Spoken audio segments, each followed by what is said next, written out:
This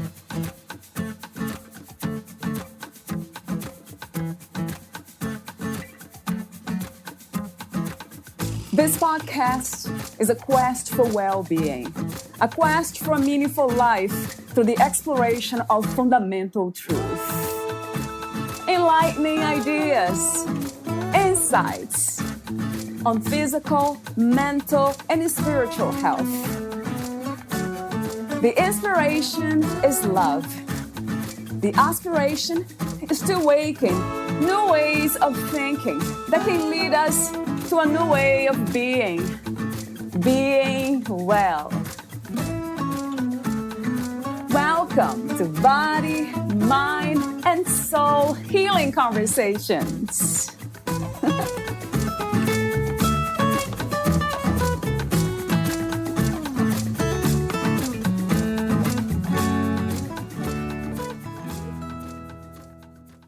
In March 2016, Codi, the daughter-in-law of Dr. Harold Punnett, one of NervGen's co-founders, fell and became a complete T11 paraplegic. She has no sensation or function below the level of her belly button, and the devastating injury changed the lives of Codi and the rest of the family. In response to this terrible injury, Dr. Punnett began a personal quest to learn about spinal cord injury.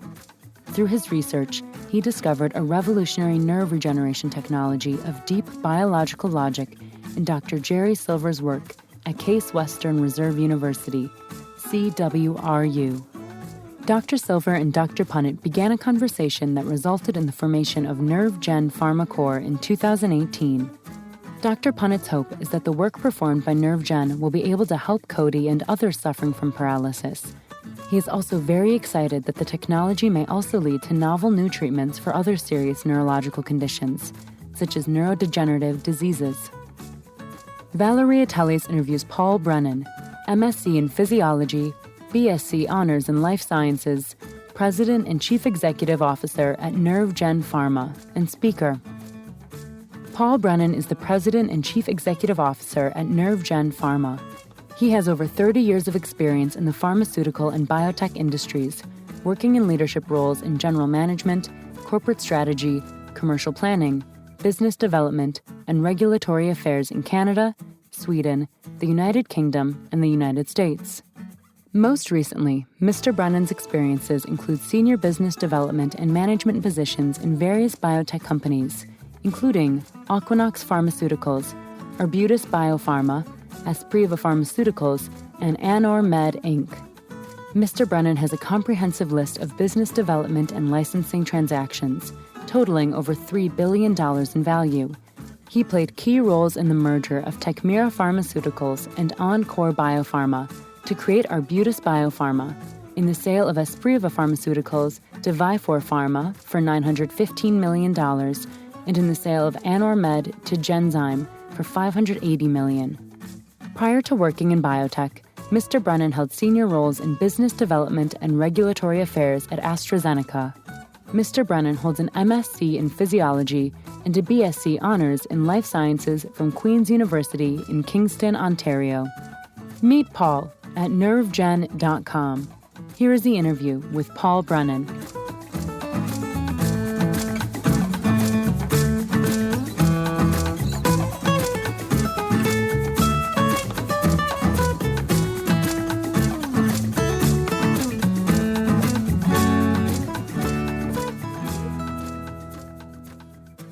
In your own words, who is Paul Brennan? Oh, that's a good question. I guess first and foremost, a father and husband, very much strong family ties. But apart from that, I define myself very much by my work. I'm very much involved in my work. I'm very interested in medicine, medical developments, and where I've carved out my niche is in pharmaceutical development, how to develop new therapies for patients. And really my keen interest is in how do you go from the step of showing things work preclinically to showing things that work in humans and understanding what's the value that something brings to human therapy. So that's really my interest. And takes these days the bulk of my time. I don't have much time for anything else at the moment. I'll be asking you more questions about what you do and how you do it in the moment. For now, let me ask you an open question about success. How do you define success these days? What is to be successful to you?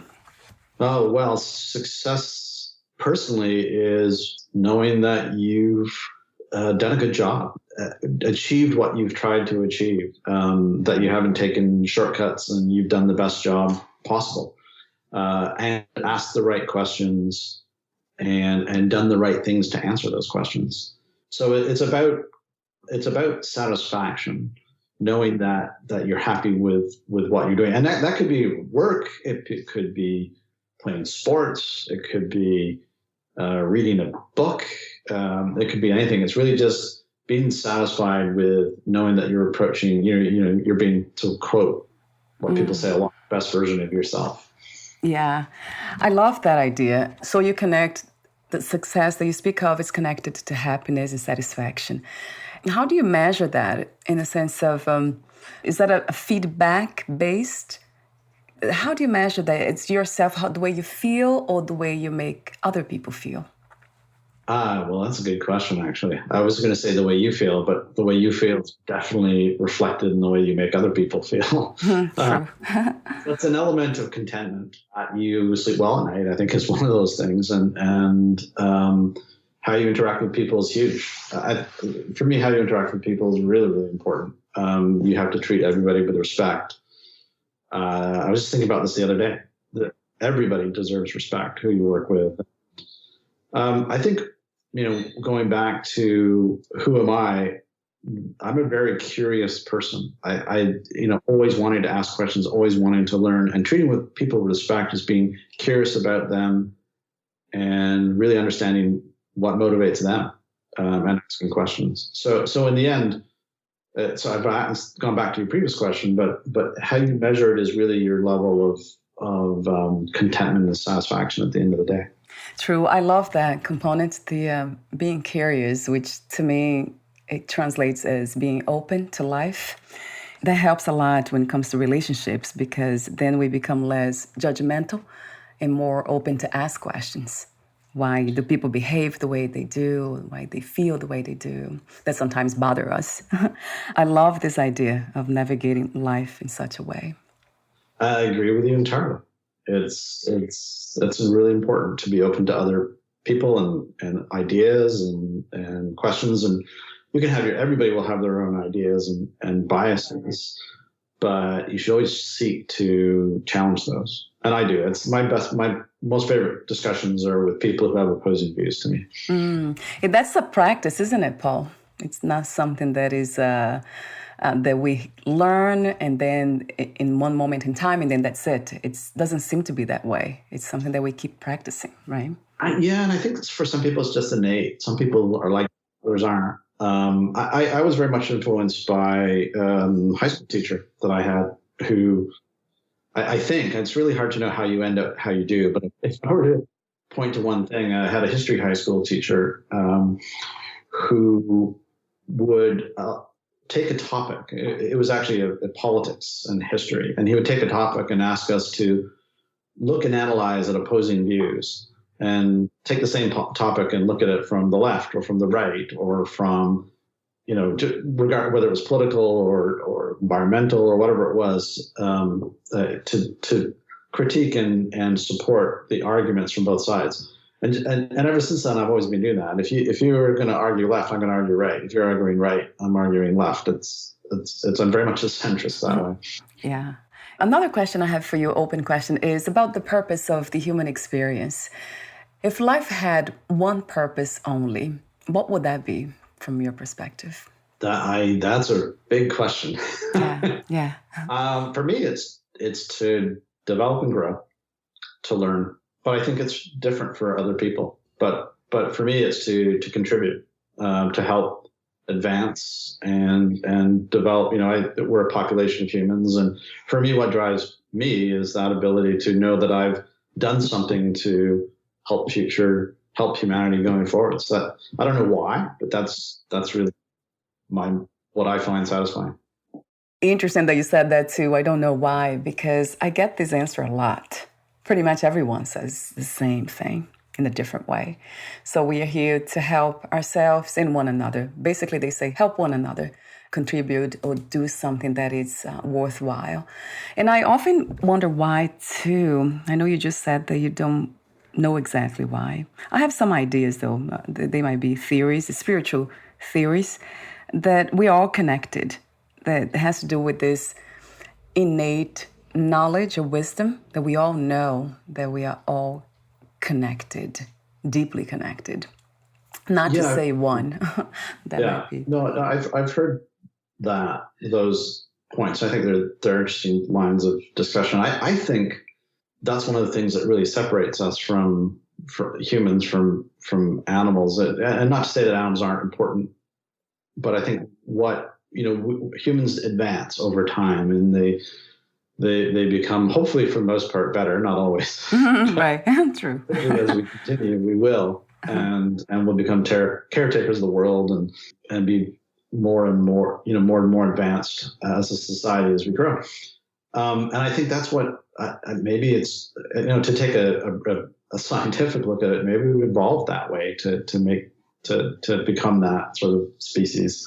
But I'm not sure. I mean, it's really something hard to know. It's a good question. So my other question that relates more with what you do is healing and cure. Is there a difference between those two aspects of getting better from whatever it is? I think it really depends on how you use the definition. But I'll give you a really good example of why I think they're different. So my father had we talked a little bit earlier about Alzheimer's. My father had a Parkinson's, a neurodegenerative disease, as well as he had prostate cancer. And the prostate cancer ended up blocking the tubules to his kidneys, and so it presented itself as a kidney failure. And so he was treated by a nephrologist in the hospital, and the nephrologist was really focused on returning the function of the kidneys, because if you don't have functional kidneys, it's just a really bad outcome. So he was in the hospital, and he was declining just generally substantially, to the point where he couldn't lift up a spoon and eat, or could barely lift up a spoon and eat. But the nephrologist ended up putting tubules in and cured the kidneys, and looked at him and said, your kidneys are fine. You're good to go home. And I just looked at the nephrologist and said, have you looked at the rest of him? He can't pick up a spoon. He's not good to go home. And so I think curing is focused on specific outcomes, curing asthma or curing the tumor. But wellness is a holistic thing. And so I think they're quite different, but it really depends on how people use the terminologies. And I think the medical community is focusing on curing, and the other communities are more focusing on wellness. Yeah, right. Is this the idea that we are always healing from something, that life is somehow hurting us, which it really does at the different levels, psychological, emotional, and physically more often than not. Maybe emotionally too, actually. And then we are doing the healing work. Yeah, I like your perspective on that. Cure, it's more specific, it's localized. And another question I have for you, the opening question, is about spirituality. Do you have any spiritual views or practices or belief systems, Paul?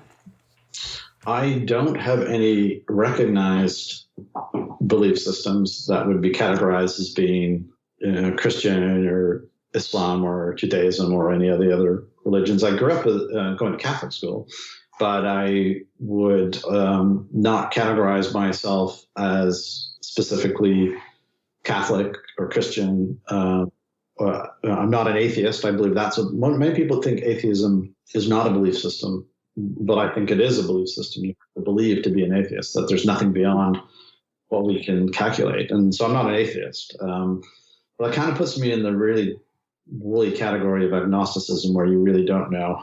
Yeah. And that's kind of part of my nature. I'm always open to different ideas. So I'm not going to commit to something that I don't know is correct. And so I like to talk about the different components of the different religions, the major religions, and the different philosophies. I always like to explore it, but I haven't adopted one as my belief system, because that's part of my nature. I'm always interested in different ideas.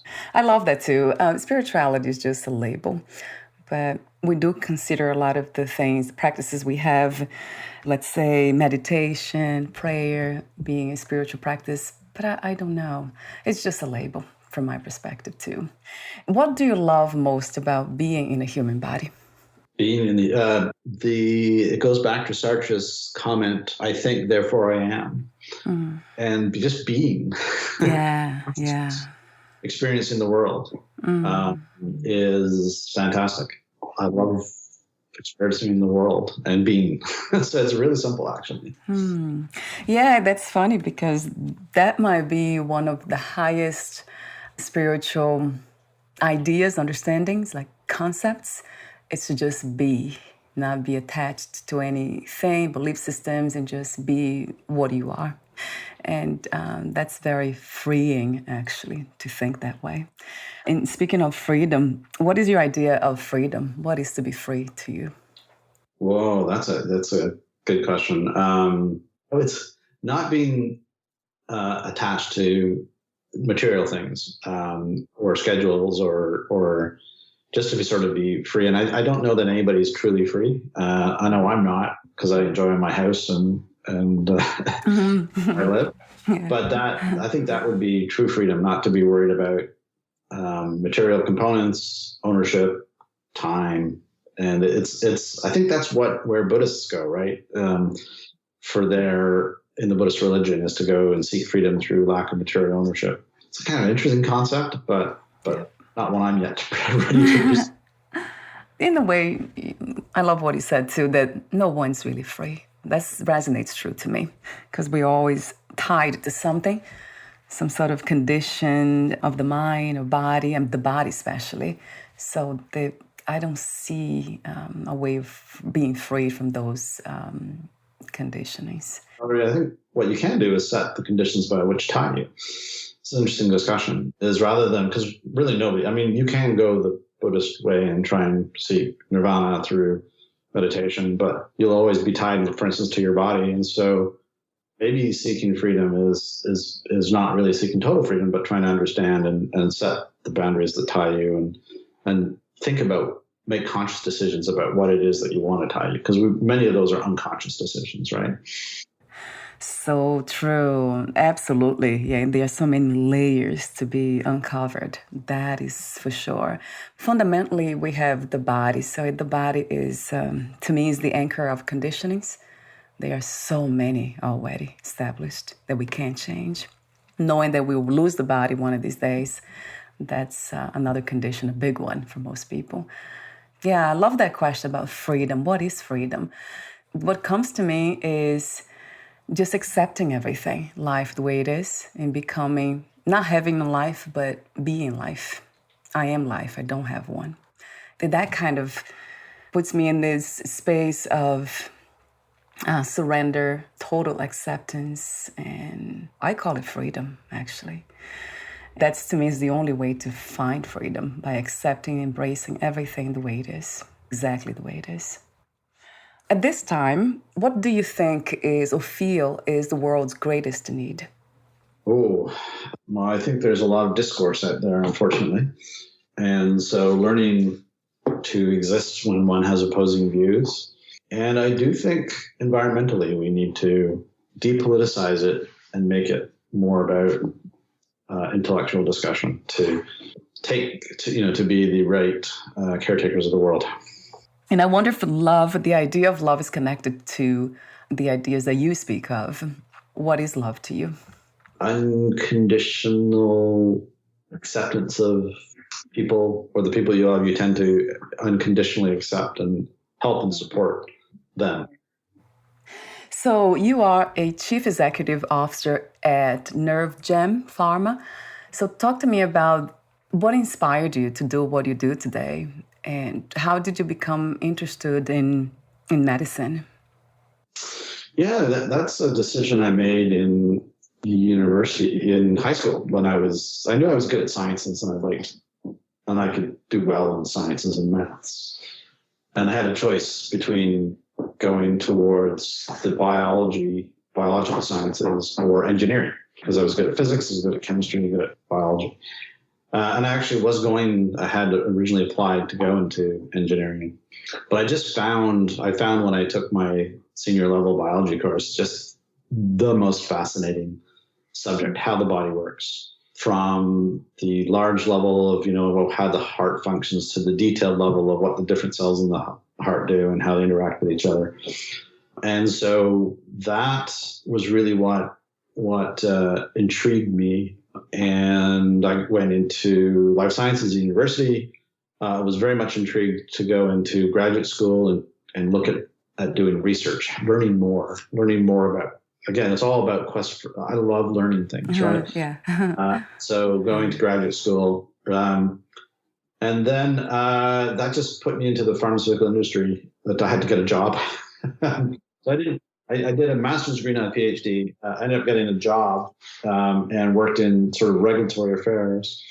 Ended up working in the commercial side of things, understanding how decisions are made about what pharmaceuticals you advance and what you don't, and why are they so expensive, and just learning that whole process. And ultimately, I'm a very strategic thinker. How do you approach problems? How do you problem solve, both from a long-term perspective and a short-term perspective? And being a strategic thinker leads you towards sort of the more general management components of things, and that's how it ended up to me and into being sort of a CEO of a company. NervGen per se is just, the technology is fascinating, and what you see in this company are people who are associated with this company more so than any other company I've worked with, feel that they're on a mission to do something. They're here because they believe that if the technology works, it's going to really redefine therapy in the neurosciences space. So they're not here just for the money, but we pay people because they have to make a living.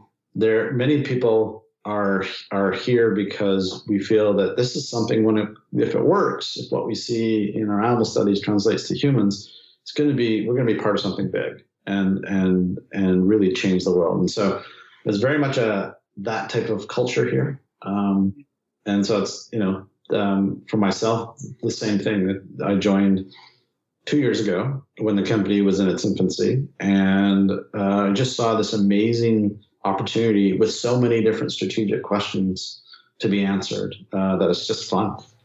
You keep talking about this desire to learn and being curious. I love that, Paul. I wish more human beings were like that. It seems like we are getting there somehow.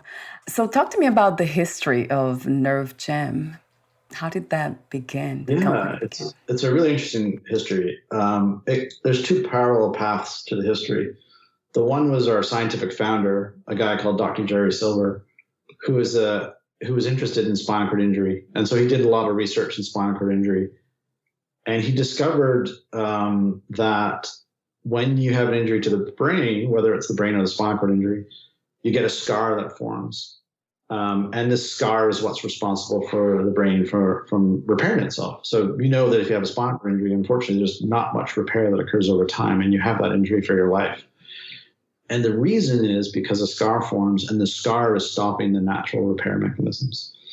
So that was Dr. Silver's work. On the other side, he was at a Case Western Reserve University in Cleveland.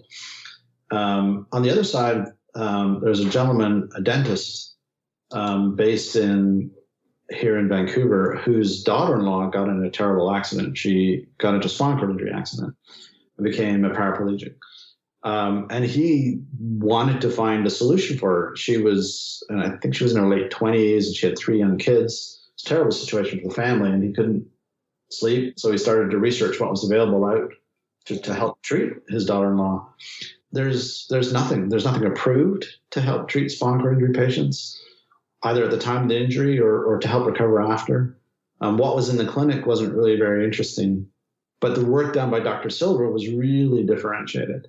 Very different than what Harold could see elsewhere. And so he was part of an investment group and said, we should take this technology and start a company. And that's how it was started. It took a long time. It took 2 years from when Harold first met Jerry to create NervGen. Lots of discussions, lots of business plans made, but they eventually persisted, and that's how NervGen was started. How beautiful. So it came from this desire to help others, to help loved one. How beautiful. What are neurodegenerative diseases and what causes them? Yeah, so neurodegenerative diseases are diseases that affect your ability to think, your cognition, predominantly, but they also could affect your ability to move and walk. So Alzheimer's disease is a neurodegenerative disease. Multiple sclerosis is a neurodegenerative disease that affects your ability to move. Parkinson's disease, Huntington's, ALS, which was referred to as Lou Gehrig's disease. These are all neurodegenerative diseases. And what causes them is really not known. Alzheimer's, which is the widest, most common form of dementia, is not known. There are some genetic risk factors, but they're not 100%. If you have a gene, you get Alzheimer's. There are other risk factors related to Alzheimer's, like your diet. In fact, the highest risk factor related to Alzheimer's is your hearing. If you have loss of hearing at a senior age, it's a huge risk factor, but it's not 100%. So nobody really knows. Previous infections are thought to be related to Alzheimer's. Nobody really knows what causes it. And that's the problem with the research in the field, is nobody knows what causes Alzheimer's. Multiple sclerosis is a bit different. People know multiple sclerosis is your immune system attacks a part of your nervous system, the myelin. Why it happens in some people, not others, is not 100% understood, but they understand a little bit more about why multiple sclerosis occurs. So some of this, ALS is another, Parkinson's, nobody's really 100% sure as to what causes it. And that's why they're very difficult to treat. So talk to me about how it works, this medication, NervGen. What is the promise? Yeah, so it's really quite interesting. It works around this discovery of Dr. Silver of the scar that occurs in the brain and a specific molecule, which we call CSPGs, that are in the scar. And this molecule is responsible for stopping the body from repairing itself. So, if you were to cut your hand, that cut would heal itself. The body has pretty good, incredible ability to heal itself. But in the brain, if you have damage, it doesn't heal itself. And it's because of the scar tissue. Now, the scar tissue is there for a purpose. It's there particularly in response to injuries, to contain the injury, to stop the injury from getting larger. But unfortunately, in the case of the scar tissue in the brain and in the spinal cord, it doesn't go away. And it's always stopping the surviving neurons from repairing the body. And so what we've done is we understand the mechanism by which these molecules are stopping the body from repairing itself. And so what our product does is it puts a halt. It basically allows the cells of the nervous system to ignore these CSPGs and to start healing itself. So what you're seeing is the neurons growing and forming new connections that wouldn't happen without the treatment. You're seeing the myelin, this fatty tissue I was talking about, being formed. And you're seeing the damaged neurons forming new connections. Wow. So it's pretty interesting. You're already on a clinical trial, phase Yes. 1. Talk to me about the trial. What is the update on that? So the trial is, we're in phase 1. So we're treating healthy volunteers right now. And what we're doing is we want to understand side effects. All drugs have side effects. So we're treating healthy volunteers to see how high a dose we can go before we see side effects and understand what those side effects are. And also to understand the drug properties in humans, because drugs are not metabolized the same way in humans as they are in rats or mice when you do your experiments. So we finished getting to the highest dose in the single dose portion of the study. And next year we'll start on the multiple dose portion of the study. And what we're learning is it's actually quite well tolerated. We've gotten to the highest dose. We see injection site reactions, which are common with injections. But we also see that the drug is quickly distributed to the body, and it's actually stays in the body much longer in humans than it does in rats. So that's really promising. Those are really promising signs. Are there other drugs on the market these days, Paul? No, there's nothing in the market. We're sort of going after trying to do things that nothing in the market does. In fact, there's very little. We don't even see anything preclinically that's after the same, in the clinic that's after the same mechanism. And even preclinically, I haven't seen anything following the same mechanism. So it's really quite. It is unique, and lots of people are watching what we're doing, because if we can show that the effect that we're seeing in the animal models, which are really quite dramatic, if we can see that translates to humans, this is really going to be an important therapy for neurologists. So we're almost at the end. I do have a few more questions for you, the ending questions. Would you like to add anything that we didn't cover? No, I think if people are interested in reading about our company, what we're doing, you can always Google our name, and there's lots of information on our website. For those that are really interested in digging in, we have lots of publications available. That's NervGen.com. Yeah, so the website is NervGen.com, NervGen.com. I'll also have the link on your podcast profile too. So my ending questions, let's see, I have lots of them here. Let me ask you, I'll ask you this one. What was the hardest lesson to learn about yourself in life as of today? The hardest, I think the most important lesson is to learn, the hardest thing to learn, I guess, this is what you learn as you get older, is your strengths and your limitations, and learning to accept what those are. Because when you're young, you don't really think you have limitations. But to learning where you fit in the world, what you do well, what you don't do well, and learning to work with that, I think is really important. What is another word for life from your perspective? Experience. Yeah. And my last question is, what are 3 things you wish everyone to experience before they lose the body, before they die? Oh, well, love. You mentioned about love. That's really at the top of the list. Everybody gets that. Curiosity, true curiosity, and contentment. Okay, now I became curious about the second item, true curiosity. What is the difference between that and the regular curiosity, if you do? I think true curiosity, the true curiosity is never, ever stopping to ask the question. Sometimes you have to stop because people are tired of asking questions. It reminds me of my oldest son when he was young would never stop asking questions, and just stop. But just that real, a lot of people ask questions because they think they should, or it's a way to interact with people. True curiosity is just always wanting to know more. Yeah. Not about everything, right, Paul? Like, I don't have interest in a lot of things. I'm not interested in so many things, but I am interested in a lot of other things. So that's interesting. It's hard. Some things bore us more than others. I can't say I'm terribly interested in accounting, as an example, but I am somewhat interested. I want to know the basics and understand how it plays, why it's important in the world. But I'm really happy to learn about anything. Wow, I wonder how much can a human being really absorb and learn with the percentages of the brain that we use.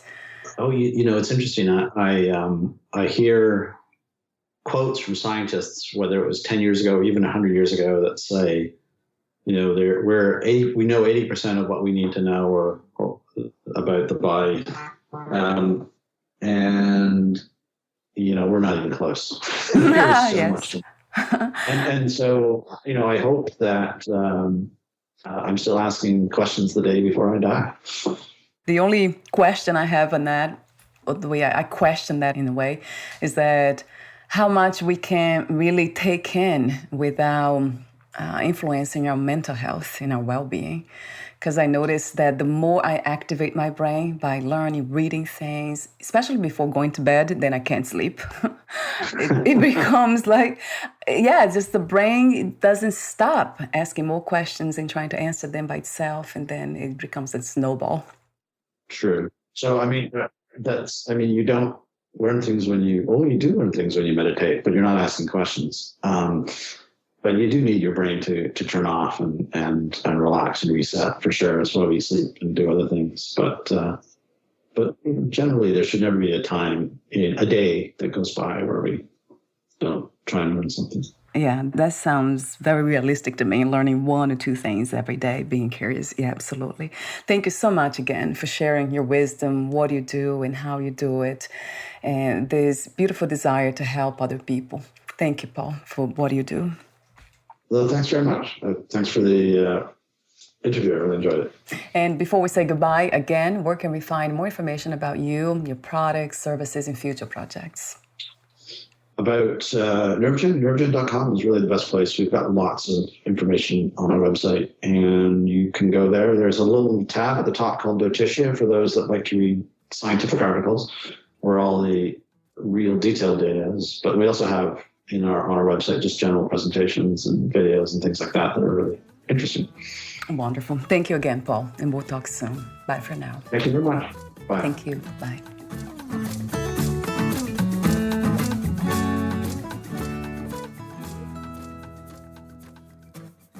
Thank you for listening. To learn more about Paul Brennan and his work, please visit NervGen.com.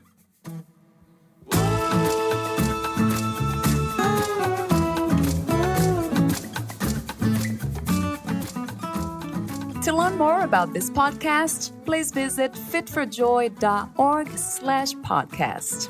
Thank you again for listening, and bye for now.